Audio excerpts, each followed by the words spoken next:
نہایت واجب الاحترام بزرگان دین، عزیز بھائی اور دوستوں، اللہ تبارک و تعالیٰ سے دعا ہے کہ رب تعالیٰ کی ذات اقدس اس عاجز کو جو آیات کریمہ تلاوت کی اور حدیث طیبہ پڑھی سہل انداز سے بیان کرنے کی، اس پر مجھے بھی اور آپ سب کو سنانے کے بعد نہایت شوق، ذوق، تقویٰ اور عبادت کے اعلیٰ رنگ کے ساتھ بندگی کے اعلیٰ رنگ میں ڈھلتے ہوئے ہم سب کو توفیق نصیب فرمائے۔ میرے عزیز بھائی اور دوستو، آج کے جمعۃ المبارک کے اردو خطبے کا عنوان تکبر اور اس کے نقصانات۔ تکبر اور اس کے نقصانات سے پہلے تکبر ہی کے معنی میں کہ معنی کیا ہے تکبر کے، تکبر کہتے کسے ہیں، تکبر کی علامات کیا ہیں، تکبر کس قسم کے لوگوں میں ہوتا ہے، ان کی علامات کیا ہیں، اور تکبر کن کن چیزوں میں ہوتا ہے۔ پہلی بات یہ ہے کہ اللہ تعالیٰ سے دعا کرنی چاہیے کہ اللہ تبارک و تعالیٰ ہم سب کو تکبر کی دھول سے بھی دور رکھے۔ نبی کریم صلی اللہ علیہ وسلم کی ایک حدیث مبارک ہے جو آپ صلی اللہ علیہ وسلم اکثر و بیشتر اس دعا کو پڑھا کرتے تھے، اس کو یاد کر لیں۔ اللہم انی اعوذ بک، یہ لفظ ہر کسی کو یاد ہوتا ہے، اللہم انی اعوذ بک من نفخۃ الکبر۔ نفخ کہتے ہیں ہوا کو، دھول کو، نفخۃ الکبر، کہ اے اللہ حضور فرمایا کرتے تھے مجھے کبر کی، تکبر کی دھول اور تکبر کی ہوا سے بھی بچا۔ اے اللہ میں تیری پناہ چاہتا ہوں کہ مجھے ادنا درجے کا تکبر بھی نہ ہو۔ تکبر دراصل پیدا کیوں ہوتا ہے؟ تکبر کے معنی کیا ہے؟ تکبر کے معنی ہے بڑائی، تکبر کے معنی ہے کبر سے ہے بڑھوتری، احساس سے برتری کا شکار، احساس سے برتری، کہ جب انسان کے اندر احساس سے برتری آئے، برتری، بس بات ہی ختم، اور وہ یہ سمجھے کہ میں کچھ ہوں اور فلاں کچھ نہیں۔ جب اس کی نگاہوں میں، جب تکبر اس کی نگاہوں کے اندر ہو، وہ اپنے سے کم تر بندے کو دیکھنا پسند نہ کرے، اپنے سے کم تر معاشرے کے لوگوں کے ساتھ بیٹھنا پسند نہ کرے۔ مثلا اس کی مثال، کوئی اپاہج ہے، معذور ہے، جزامی ہے، زہری مرض اس کو ایسا ہے کہ اس کے جسم پر اس کی کراہت محسوس ہوتی ہے۔ حضور اکرم صلی اللہ علیہ وسلم کی خدمت میں جزامی آیا، جسم کے اوپر آبلے پڑ جاتے ہیں، اللہ بچائے اس مرض سے، ہر مسلمان کو، ہر انسان کو بچائے۔ سوزات کا مرض ہوتا ہے، خارش اتنی ہو جاتی ہے کہ جسم کے اعضاء کو کریدنا شروع کر دیتے ہیں۔ تو صحابہ نے تھوڑا سا اس سے دیکھ کے کنارہ کشی اختیار کی۔ اگرچہ آپ صلی اللہ علیہ وسلم نے یہ فرمایا کہ ایسے لوگوں سے، یعنی ان کو بھی چاہیے کہ وہ ایسی جگہ پہ نہ آئیں کہ جس سے اس بیماری کے پھیلنے کا خطرہ ہو، اور لوگوں کو بھی چاہیے کہ اس بیماری کی طرف مت جائیں۔ جیسے طاعون کا مرض جب پھیل جاتا ہے تو وہاں کے لوگوں کو آنے سے منع کیا جاتا ہے، اور وہاں جو جس علاقے میں طاعون نہیں، ان بندوں کو ان کے علاقے میں جانے سے روکا جاتا ہے۔ یہ نبی کریم صلی اللہ علیہ وسلم کی حدیث سے یہ ثابت ہے، یہ عدم توقل نہیں، یہ مرض تعدی ہے، لگنے والا مرض ہے۔ اگرچہ آپ صلی اللہ علیہ وسلم ان جیسے مرضوں سے اور ان جیسے مریضوں کو یہ حکم کرتے تھے کہ لوگوں کے اندر خارش والا مرض نہ لے آئیں تاکہ دوسروں کو وہ بیماری نہ لگے، لیکن آپ صلی اللہ علیہ وسلم نے ایسے مریض سے نفرت کرنے سے منع فرمایا۔ ایک صحابی نے کہا یا رسول اللہ صلی اللہ علیہ وسلم میں اچھے کپڑے پہنتا ہوں، اچھا لباس پہنتا ہوں، اچھی جوتی پہنتا ہوں، اور میں یہ کہتا ہوں کہ میرے تسمے کے برابر بھی کوئی نہ ہو. یہ لفظ ہے حدیث کی، اور کما قال علیہ السلام، کہ میں چاہتا ہوں کہ میرے پاس ایسی خوبصورتی ہو کہ لوگ میرے تسمے کا بھی مقابلہ نہ کر سکیں، جوتے کے تسمے کا. اندازہ کریں عربوں میں فخر کتنا تھا. لیکن آپ صلی اللہ علیہ وسلم نے فخر اور تکبر کے درمیان اور پاکی اور خوبصورتی کے درمیان، یعنی پاکی اور خوبصورتی اور تکبر کے درمیان اور فخر کے درمیان فرق رکھا ہے. اچھا لباس پہننے سے فخر تکبر نہیں ہونا چاہیے. لباس پہننا منع نہیں ہے، اچھی جوتی پہننا منع نہیں ہے، اچھی گاڑی لینا منع نہیں ہے، اچھا مکان خریدنا منع نہیں ہے. مگر کمال یہ ہے کہ اچھے مکان میں رہتے ہوئے، اچھا لباس پہنتے ہوئے، اچھی جوتی اور اچھی گاڑی اختیار کرتے ہوئے اس کے دل میں کسی ایسے شخص سے نفرت نہ ہو جس کے پھٹے ہوئے کپڑے ہو، جس کی ذہنی حالت خستہ بے ہو. اہل اللہ صوفیاء کرام تو اس قدر تکبر کے خلاف تھے اور عاجزی کو پسند کرتے تھے کہ ایک چماڑ کھڑا ہے اور وہ گندگی اٹھا رہا ہے، اور ظاہری بات ہے کہ اس گندگی کی بو آ کے ناک میں آ سکتی ہے، لیکن اس چماڑ کے سامنے اپنے ناک پر کپڑا ڈالنے کو وہ اس کی دل آزاری سمجھتے ہوئے اپنے چہرے پہ ناک پہ کپڑا نہیں ڈالتے اور بدبو پسند کر لیتے ہیں. لیکن اس غریب کی، اس چماڑ کی عزت نفس کے خلاف ایسا عمل پیش نہیں کرتے کہ جس سے اس کے دل میں یہ خیال آئے کہ یہ مجھ سے نفرت کر رہا ہے. اس لیے ذہنی تکبر نہیں ہے. ہاں البتہ یہ ضرور ہے کہ ایسا لباس پہن کر تکبر کرنا اور اترانا، ایسے لباس پہننے والے پہ لعنت ہوتی ہے.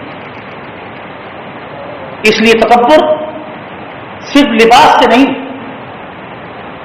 صرف اچھی گاڑی یا اچھے مکان سے نہیں، بلکہ تکبر صحت کا بھی ہوتا ہے کہ انسان اچھی صحت میں ہے اور تکبر میں آ جاتا ہے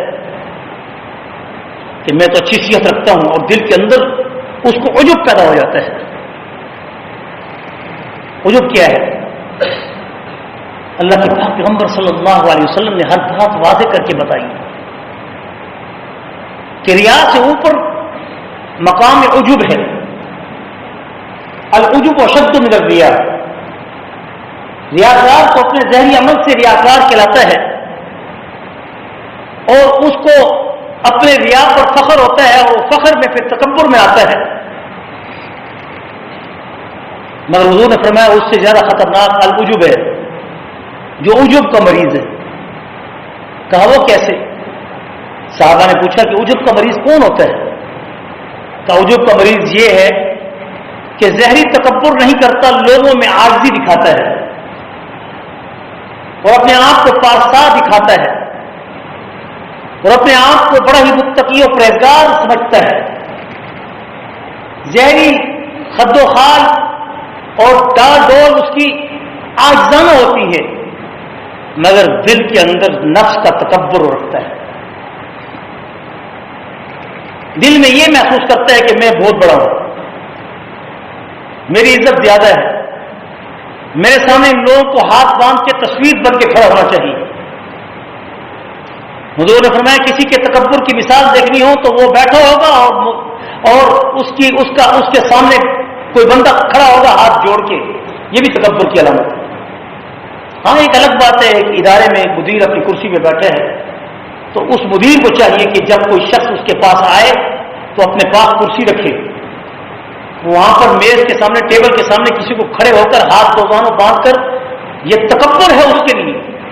ایسے مدیر اچھی طرح سن لیں، ایسے بوس اچھی طرح سن لیں، ایسے مالک فیکٹریوں کے مالک اچھی طرح سن لیں کہ اپنے غریب مسکین کو اگر وہ تھوڑے سے وقفے کے لیے آپ کے پاس آیا ہے تو اس کو ایک ملازم کی حیثیت سے، ایک عاجز کی حیثیت سے اس کو تصویر بنا کے کھڑا کرنا، یہ بھی تکبر کی علامت ہے.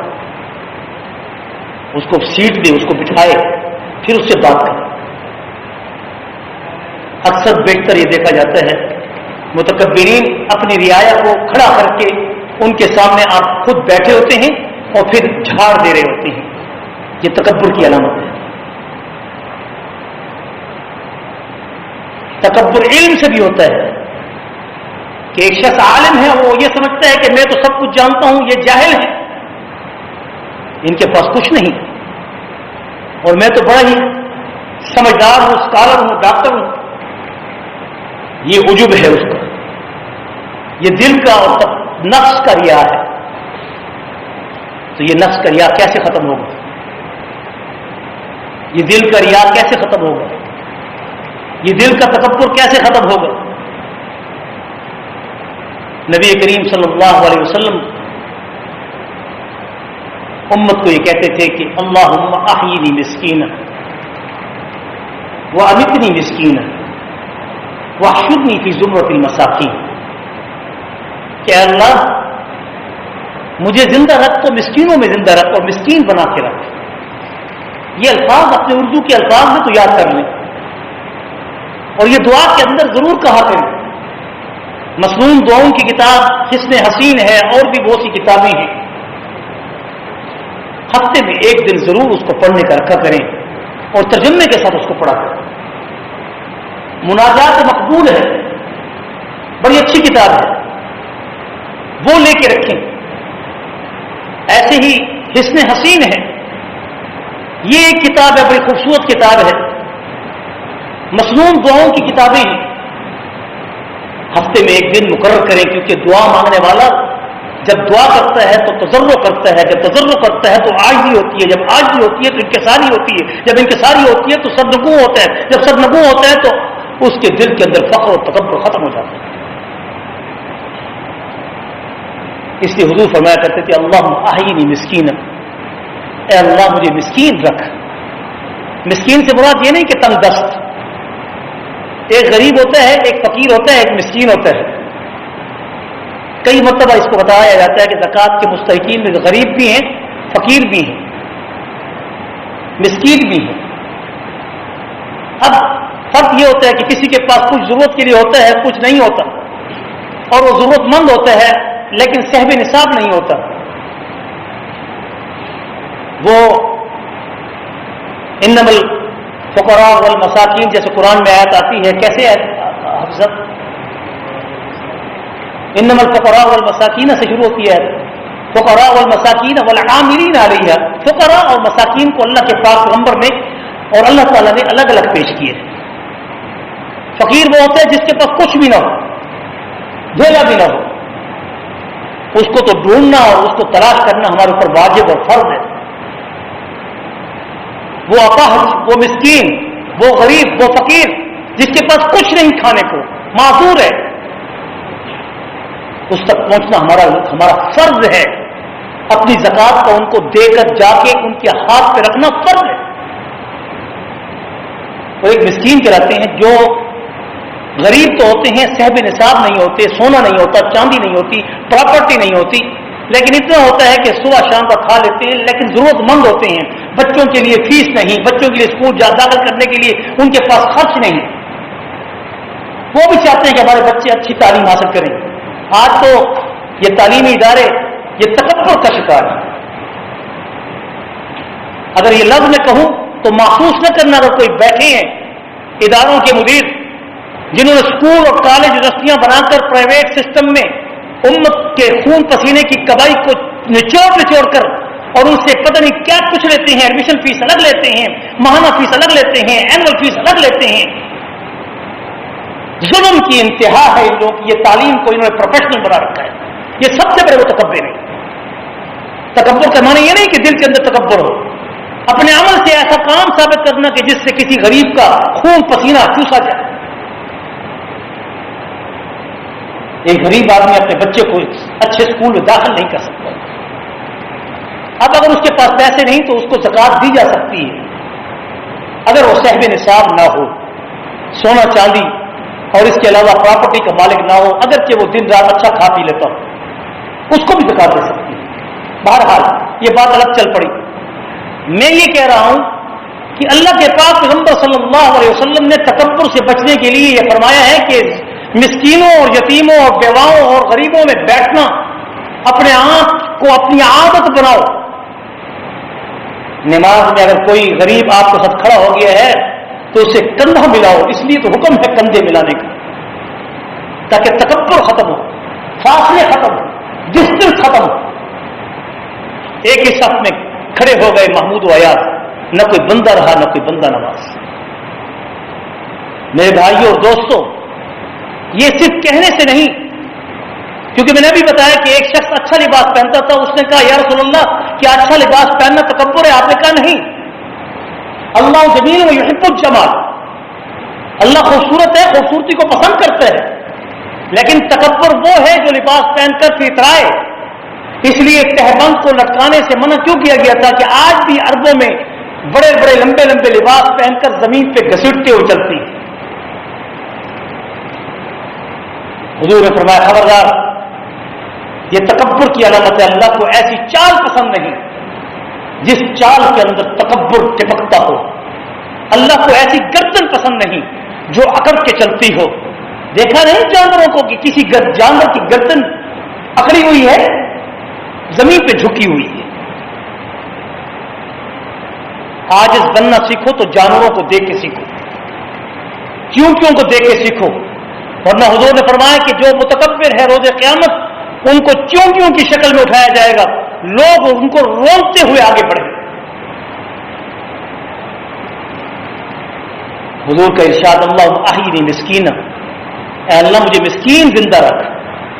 مسکین کے معنی ہے سکونت پذیر، قناعت پذیر، جس کے اندر حرص نہ ہو، جس کے اندر حسد نہ ہو، جس کے اندر تکبر نہ ہو، جس کے اندر ہوس نہ ہو۔ یہ چار چیزیں ذہن میں رکھ لیں، حسد، حرص، ہوس، تکبر۔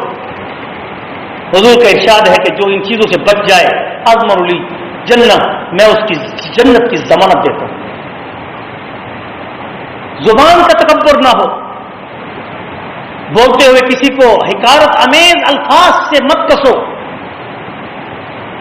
کسی سے بات کرتے ہوئے آرڈر کا انداز اختیار نہ کرو۔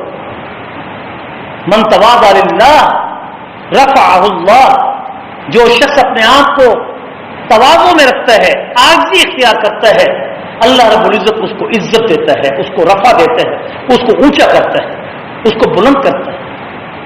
ومن عاصى اللہ اذلہ اللہ کما قال علیہ الصلوۃ والسلام، جو فخر کرتا ہے، تکبر کرتا ہے، تکبر والی گردن اختیار کرتا ہے، تکبر والی چال اختیار کرتا ہے، تکبر والی زبان اختیار کرتا ہے، اس لیے تو حضور اکرم صلی اللہ علیہ وسلم کا فرمان ہے کہ کفر کے بعد سخت جملہ دل آزاری یہ سب سے بڑا گناہ ہے۔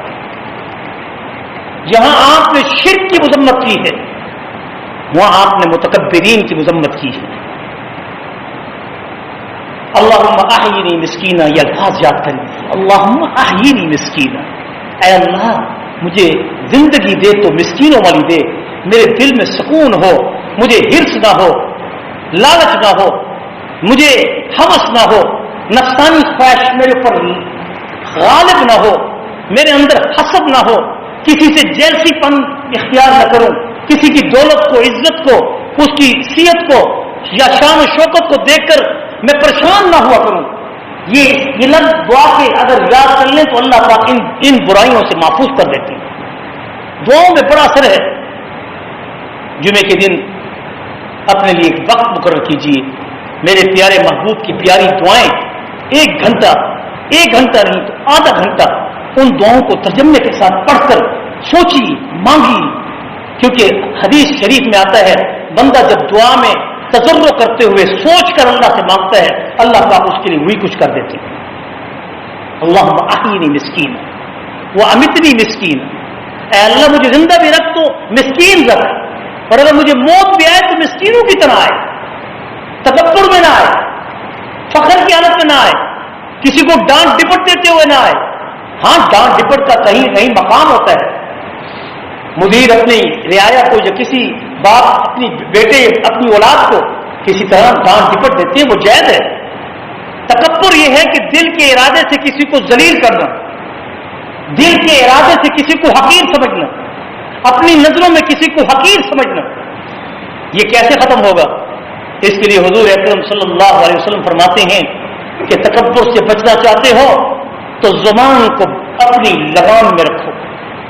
من صمت نجا، جس نے خاموشی اختیار کی وہ کامیاب ہوگی. زبان پہ کنٹرول رکھو. من صمت نجا. ما بین لحییہ وبین فخذیہ اضمن لہ الجنہ.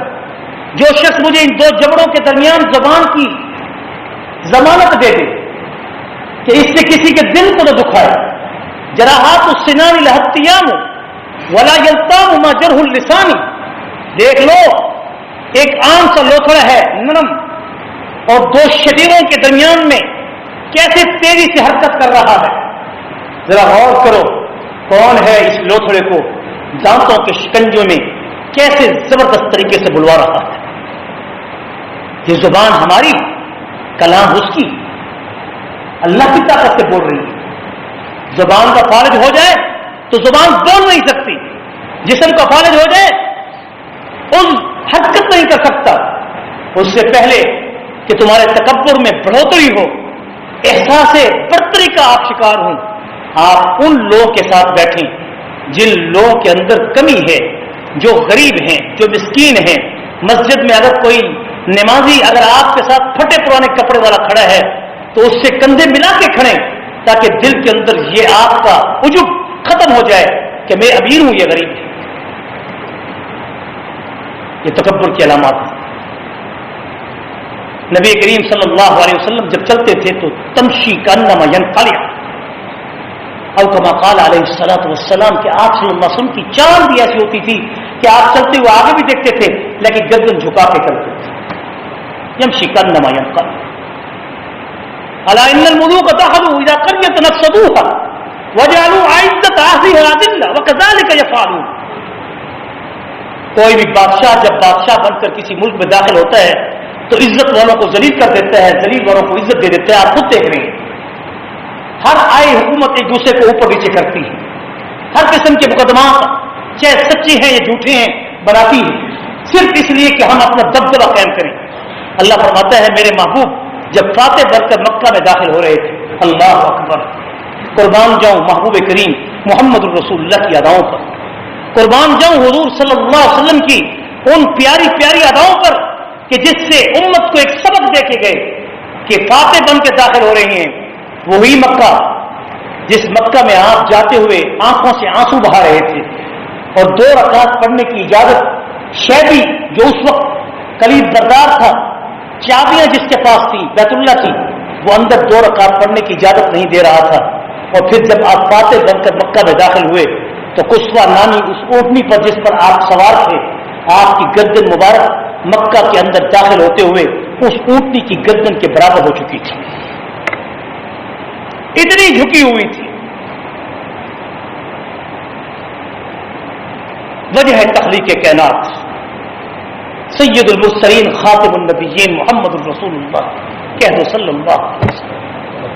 فاتح بن کے داخل ہو رہے ہیں اور انہیں اعلان کر رہے ہیں لا تثریب علیکم اليوم، آج کے دن کوئی بدلہ نہیں چکایا جائے گا. شیبی آ گیا، ہاتھ میں چابیاں ہیں، آ کے دروازہ کھولا، چابیاں حضور کے حوالے کی. حضور اسی چوکھٹ میں بیٹھ گئے جس چوکھٹ پہ وہ پہلے بیٹھا تھا اور وہ وہی کھڑا ہو گیا جہاں حضور پہلے کھڑے ہوئے اجازت کر رہے تھے. حضور نے پوچھا شیبی عثمان بن طلحہ جانتے ہو اس وقت کو، وہ وقت یاد بھی ہے؟ کہاں یاد ہے. کیا وہ جملے بھی یاد ہیں؟ کہاں یاد ہیں. کہا اب کیا معاملہ کیا جائے تیرے ساتھ؟ کہا نبی کریم اخ کریم، نبی کریم اخ کریم، تو نبی بھی کریم ہے، تو بھائی بھی کریم ہے. بات ہی ختم کر. وہ پیارے محبوب محمد مصطفیٰ صلی اللہ علیہ وسلم چابیاں اس کے حوالے کر کے پھر دعا بھی دیتے ہیں. شیبی اب قیامت تک کے لیے تیرا خاندان آگے بڑھتا رہے گا. ملک کا کوئی بھی بادشاہ آئے گا جب تک تیرا بچہ اس چابی کو اپنے ہاتھ سے دروازہ بیت اللہ کا نہیں کھولے گا، ملک کا بادشاہ بھی بیت اللہ میں داخل نہیں ہو سکے. آج ایسا ہے کہ نہیں ہے؟ شیبی خاندان کا بڑا فرد اگر نہیں ہوتا، کوئی بچہ بھی موجود ہوتا ہے اور ضرورت پڑ جاتی ہے بیت اللہ کے دروازے کھولنے کی تو اس بچے سے دروازہ چابی لے کر اس دروازے کو اس کے ہاتھوں سے کھلوایا جاتا ہے. جو حضور کے نقش قدم پہ چلتے ہیں اللہ ان کو ایسی عزت عطا کرتے ہیں.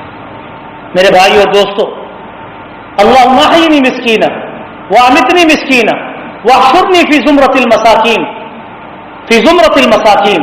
اے اللہ مجھے زندہ بھی رکھ تو مسکینوں میں رکھ، مجھے موت بھی دے تو مسکینوں میں دے، اور جب روز قیامت مجھے کھڑا بھی کر تو مسکینوں اور یتیموں اور بیواؤں اور غریبوں اور ناتواؤں کی اس لسٹ میں، اس مجلس میں، اس قطار میں کھڑا کر جس دن تو نے روز قیامت لوگوں کو کھڑا کرنا ہے.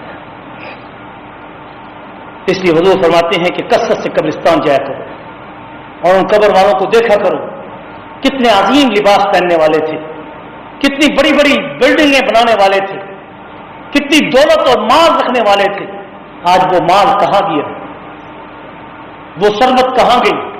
وہ طاقت کہاں گئی؟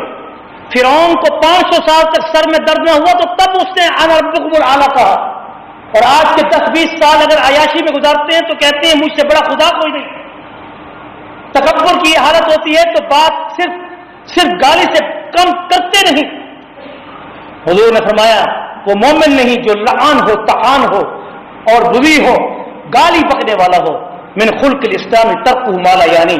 مومن وہ ہے جس کے اخلاق خوبصورت ہو، جس کی آواز دھیمی ہو، جس کی چال عاجزانہ ہو، جس کا تعلق محبت والا ہو، جو امن و آشتی پھیلانے والا ہو، جو غریبوں کو سینے سے لگانے والا ہو، جو یتیموں مسکینوں بیواؤں کے سر پہ ہاتھ رکھنے والا ہو.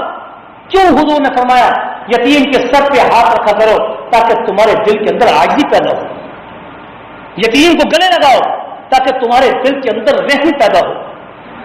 میرے بھائی اور دوستو، تکبر ہی وہ لعنت ہے جس نے عزازیل ابلیس کا لقب عزت والے کو تباہ و برباد کر کے رکھ دیا، یہاں تک کہ وہ راندہ درگاہ ہو کر لعنت کے توق کو پہن کر آج تک بندوں کو گمراہ کر رہا. میرے عزیز بھائی اور دوستو، ہم سب کو سوچنا چاہیے اور بات پر سوچنا چاہیے کہ ہمارے ارد گرد میں بہت سے ایسے لوگ ہوتے ہیں کہ جن سے ہم کنارہ کشی اختیار کرتے ہیں، جن کی بات پوچھ کرتے ہوئے ہمیں اپنے امیج اور اپنے سٹیٹس پر آنچ آتے ہوئے محسوس ہوتی ہے. اس لیے تو حضور نے فرمایا کہ اپنے ہاتھ سے غریب کو صدقہ دینے والا سب سے افضل ہے. جب اپنے ہاتھ سے تم غریب کو صدقہ دیتے ہو تو اس وقت اللہ کی رحمت اور محبت اس بندے کی طرف آتی ہے. اگر کوئی سائل آپ کے دروازے پہ آئے یا آپ کی گاڑی کے شیشے کو ناپ کرے تو تکبر کے انداز سے اپنے منہ کو مت پھیرا کرو، کہیں ایسا نہ ہو کہ اللہ کی رحمت تم سے اپنا منہ پھیرے. ہاں بہت سے پروفیشنل ہوتے ہیں جو آ کے تنگ کرتے ہیں. ہمارا امتحان ہوتا ہے کہ تمہارے پاس 2 ٹکے ہیں کہ آج تم کس انداز سے اس سے گفتگو کرتے ہو.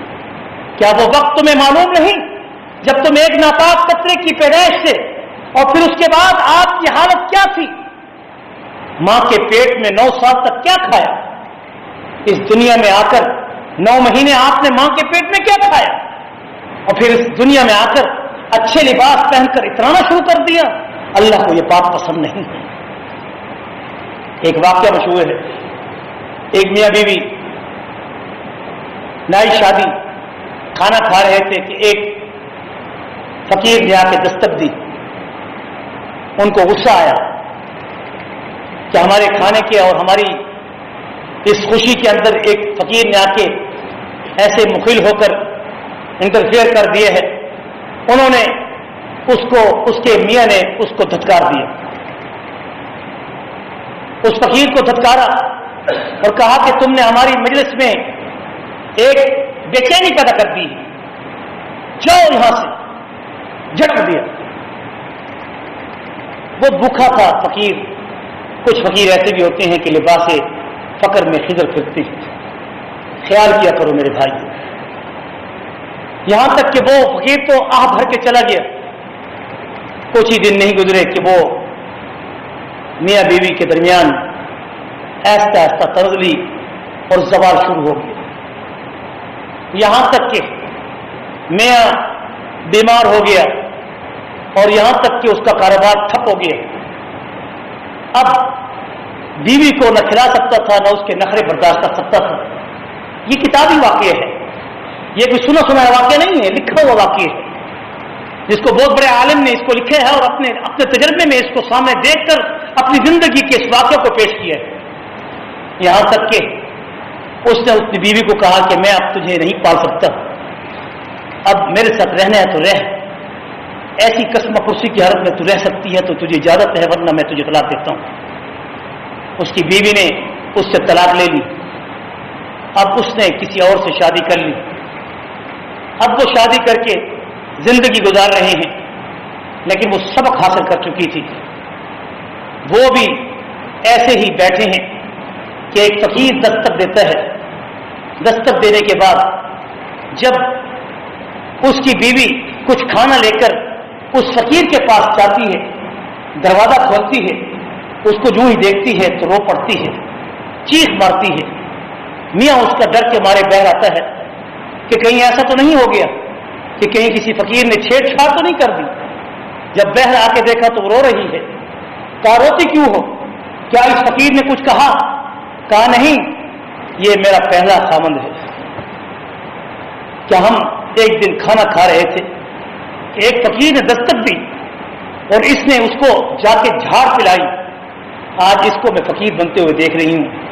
وہ خاوند کہتا ہے ارے میری بیوی، میں بھی وہی فقیر ہوں جس نے تمہارے گھر کی دستک دی تھی اور آج اللہ نے مجھے مال و ثروت سے نوازا ہوا ہے. نداولھا بین الناس. کسی کا عروج ہمیشہ نہیں رہے گا، کوئی ہمیشہ عزت میں نہیں رہے گا، کوئی شخص ہمیشہ کھاتا پیتا نہیں رہے گا. آج مسلمانوں پر پوری دنیا کے اندر ظلم و ستم ہو رہا ہے اور ہم ان کے لیے دعائیں بھی نہیں کر سکتے. یہ بھی تکبر کی علامت ہے. کشمیر کے مسلمانوں کے ساتھ کیا ہو رہا ہے، فلسطین کے مسلمانوں کے ساتھ کیا ہو رہا ہے، عراق میں کیا ہو رہا ہے، افغانستان میں کیا ہو رہا ہے، شام میں کیا ہو رہا ہے. کوئی ایسا ملک اسلامی دکھا دو کہ جو اس وقت ظلم و ستم کا شکار نہ ہو. لوگوں، یہ وقت ان پہ آ سکتا ہے تو یہ وقت ہم پہ بھی آ سکتا ہے. اس لیے اس وقت سے پہلے ڈر جاؤ اور اپنے دلوں کو تکبر سے پاک کر لو اور پاک و صاف ہو کر اللہ کے سامنے گر گراؤ اور ان مظلوموں کے حق میں اپنے ہاتھوں کو اٹھا کر رات کی تنہائیوں میں اللہ سے دعا کرو. اگر ان کی مدد نہیں کر سکتے، مالی اور جانی مدد نہیں کر سکتے، تو آج ہمارے پاس دعا بھی نہیں رہی کہ ہم ان کے حق میں دعا کریں. میرے بھائیوں، دعا ہی ایک ایسی زبردست عمل ہے کہ جس سے انسان کے دل کے اندر تضرع پیدا ہوتا ہے، عاجزی پیدا ہوتی ہے، انکساری پیدا ہوتی ہے. یہی وجہ ہے کہ حضور اکرم صلی اللہ علیہ وسلم جب دعا کرتے تھے تو اپنے ہاتھوں کو اتنا اٹھاتے تھے اور اپنے آپ کو یوں ہی اللہ کے سامنے بچھاتے تھے جیسے کوئی بھکاری منت کر کے کسی کے پاؤں پہ گر جاتا ہے. یہ انداز گفتگو اللہ سے دعا کا ہو تو پھر اللہ پاک اس بندے کی طرف اپنی رحمت کی نظریں ضرور کرتے ہیں. میرے بھائی اور دوستو، نبی کریم صلی اللہ علیہ وسلم کا فرمان کہ مجھے ابدیت پسند ہے، تم بھی ابدیت میں رہو. اور ابدیت یہ ہے کہ اپنے آپ کو عاجز بنا کے رکھو. آپ کی مجلس کے اندر سہیب تھے، بلال تھے، مقداد تھے، رومی وغیرہ تھے، ابن مسعود جیسے غریب تھے، ابو ہریرہ جیسے غریب صحابی تھے. 6 کے صحابہ کے لگ بھگ آپ کے پاس بیٹھے تھے کہ رؤساء مکہ، قریش مکہ کے کچھ لوگ آئے اور انہوں نے کہا یا رسول اللہ صلی اللہ علیہ وسلم، ہم آپ کے پاس آتے ہیں، ان یتیموں کو، مسکینوں کو اور ان غلاموں کو دیکھ کر ہمارے امیج اور اسٹیٹس میں فرق آتا ہے. ہم چاہتے ہیں کہ ہمارے اسٹیٹس کو بحال رکھا جائے، ہمارے دبدبے کو بحال رکھا جائے، کم سے کم ہمارے آنے کے وقت ان کو اپنی مجلس سے ہٹا دیا جائے. حضور اکرم صلی اللہ علیہ وسلم کے دل میں ایک شوق تھا کہ یہ رؤساء مکہ اسلام کے قریب آ جائیں، دین حاصل کر لیں، ایسا ایسا تربیت ہو جائے گی، پھر اس کے بعد یہ بھی فقیروں مسکینوں کی طرف بیٹھنا پسند کریں گے. آپ نے کہا ٹھیک ہے، آپ کے لیے ایسا کیا جائے گا. انہوں نے کہا نہیں، ہمیں لکھ کر دیجیے. آپ نے کہا یہ لکھ کر لیجیے. آپ نے علی مرتضیٰ کو کہا کاغذ چاہیے لائیے اور لکھیے کہ ان کو آئندہ کے لیے اعزاز دیا جائے گا. جیسے لکھنے کے لیے قلم حضرت علی مرتضیٰ نے کاغذ پہ رکھا، آسمان سے اللہ کی طرف سے جبریل آ گئے اور کہا ولا تطرد الذین یدعون ربهم بالغداۃ والعشی یریدون وجہہ ولا تعد عیناک عنہم ترید زینۃ الحیاۃ الدنیا ولا تطع من اغفلنا قلبه عن ذکرنا واتبع هواه وکان امره فرطا۔ اے نبی کریم صلی اللہ علیہ وسلم، خبردار ان سے منہ نہ موڑنا، ان مسکینوں یتیموں غریبوں سے منہ نہ موڑنا جو تیرے پاس آ کے بیٹھتے ہیں۔ ان کو چاہیے کہ یہ بھی ایسے آ کے بیٹھیں جیسے یہ بیٹھے ہیں، یہ بھی بیٹھیں، تب تو ان کو اجازت ہے۔ اگر ان کے اسٹیٹس میں فرق آتا ہے تو ان کو یہاں اپنی مجلس سے اٹھا دیجیے اور ان لوگوں سے منہ مت موڑیے۔ ابصرت اللہ انجا علامہ وما یذکر اللہ یزکا اور یزکا فتنفع الذکر۔ کیا کچھ ہے قرآن کے اندر کہ کتنی آیات ہیں کہ جن کو اگر پیش کیا جائے وَاصْبِرْ نَفْسَكَ مَعَ الَّذِينَ يَدْعُونَ رَبَّهُم بِالْغَدَاةِ وَالْعَشِيِّ يُرِيدُونَ وَجْهَهُ وَلَا تَعْدُ عَيْنَاكَ عَنْهُمْ تُرِيدُ زِينَةَ الْحَيَاةِ الدُّنْيَا۔ دنیا کی حیات زندگی کو چاہنے والے تکبر کا شکار ہیں، بڑوں میں دنیا داروں میں۔ ان کو بھی چاہیے کہ اپنے آپ کو غریبوں مسکینوں میں بیٹھنا پسند کریں اور امیروں کی مجلسوں میں غریبوں کو زیادہ جانا بھی نہیں چاہیے۔ اگر وہ وہاں بیٹھتے رہیں گے تو ان کے دل پر بھی امیریت کا اور دنیا کا ہوس کا ان پر بھی رنگ ڈھل جائے گا۔ اس لیے کوشش کرو غریبوں مسکینوں میں بیٹھنا سیکھو اور اپنے دل کو تکبر سے پاک کرنا ہے تو اپنی زندگیاں مسجد اور مدرسوں اور خانقاہوں کے لیے وقف کر دو، انشاءاللہ پھر کبھی تم گمراہ نہیں ہوگے۔ وآخر دعوانا